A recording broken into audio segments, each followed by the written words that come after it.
Hello, good morning, कैसे हो आप लोग?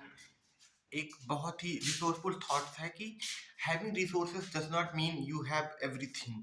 You always come with practice, with patience.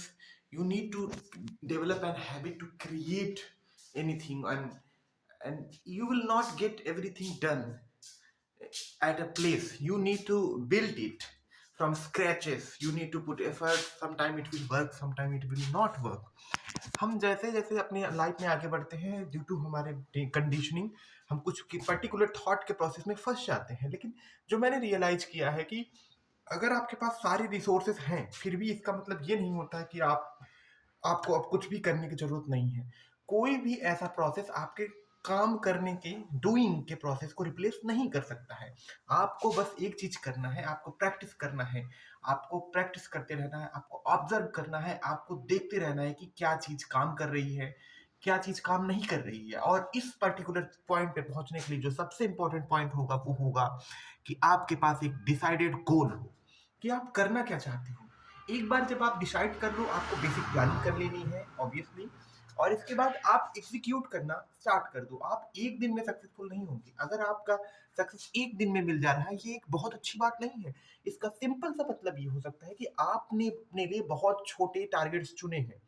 तो आप एक अगर बड़ा गोल चुने हुए हैं, तो ये आपके लिए मल्टीपल डेज का काम है, आपको कई दिन होगा। और अगर आप एक दिन में उस काम को नहीं कंप्लीट कर पा रहे हैं, इसका मतलब अगर हम अल्टीमेटली देखें तो उस दिन आप फेलियर ही रहोगे।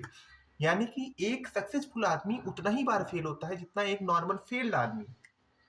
फर्क बस इतना होता है कि जो फेल आदमी होता है वो अपने इन छोटे छोटे फेलियर्स को एक्यूमुलेट करके एक बड़े फेलियर में कन्वर्ट कर देता है, जबकि एक जो विनर होता है वो इस छोटे छोटे फेलियर्स को, पहली बात तो वो एक्यूमुलेट करके एक बड़े लर्निंग में कन्वर्ट करके उससे जीत जाता है। दूसरा, वो अपने टारगेट को हमेशा कई चंक्स में डिवाइड कर देता है, छोटे छोटे।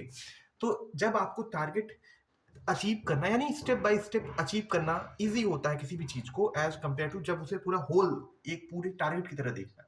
आप उस चीज को छोटे छोटे चंक्स में डिवाइड कर देते हो और easily step by step, day by day improve करते करते एक दिन आप उस लेवल पे पहुंच जाते हो जहां आपको लगने लगता है कि आपने उस चीज को अचीव कर लिया। और मोस्ट इंपॉर्टेंट बात, ज्यादातर विनर्स के लिए, ज्यादातर सक्सेसफुल लोगों के लिए, लर्निंग कोई एक दिन का प्रोसेस नहीं होता है, या एक कोई रिप्लेसमेंट नहीं होता है कि इस लेवल के पहुंचने के बाद अब वो उस लर्निंग को छोड़ देंगे। वो कंटिन्यू पूरे लाइफ लॉन्ग सीखते रहते हैं, डिफरेंट एरिया में, डिफरेंट डिफरेंट फेज में और डिफरेंट तरीके से। हाँ, रिसोर्सफुल होना आपको एक प्रिविलेज देता है। आपको स्ट्रगल नहीं करना पड़ता है। आपको एक एक रोल मॉडल रखना हमेशा एक बेनिफिशियल चीज होता है। बेनिफिशियल इस चीज में होता है कि किसी एक पर्सन ने उस प्रॉब्लम्स को आपसे पहले फिगर आउट कर लिया है, तो ये आपके लिए चीजों को आसान कर देता है। लेकिन याद याद हमेशा रखिए, सर्टेनिटी इज एन इल्यूजन। आप कितनी भी अच्छी प्रिपरेशन कर लीजिए, कुछ भी कर लीजिए, आपके लिए चीजें अनसर्टेन होगी, और यही आपके लिए टेस्टिंग है।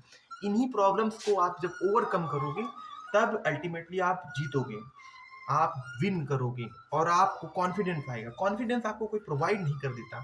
आप धीरे धीरे ओवर द ईयर अपने लिए इमेज बनाते हो। अगर आप छोटे छोटे स्ट्रगल्स को, डिस्कम्फर्ट को नहीं एक्सेप्ट कर पाओगे, आप कभी भी नहीं जीत पाओगे। लेकिन अगर आप छोटे छोटे डिस्कम्फर्ट्स को एज सपोर्टिंगली लेके धीरे धीरे इंप्रूवमेंट करते रहोगे, एक दिन आप जरूर जीत जाओगे। Thank you very much for watching. Hopefully ये इंसाइट आपको बहुत पसंद आया होगा। आपको मेरी कम्युनिकेशन में, बोलने के तरीके में कुछ तो डिफरेंस जरूर दिखा होगा, मेरे अकॉर्डिंग तो मुझे दिखता है। लेकिन कई बार आपको एक फीडबैक की जरूरत होगी, तो होपफुली अगर आप मेरा वीडियो देख रहे हैं, please give me feedback. Thank you very much for watching मी। जय हिंद, वंदे मातरम।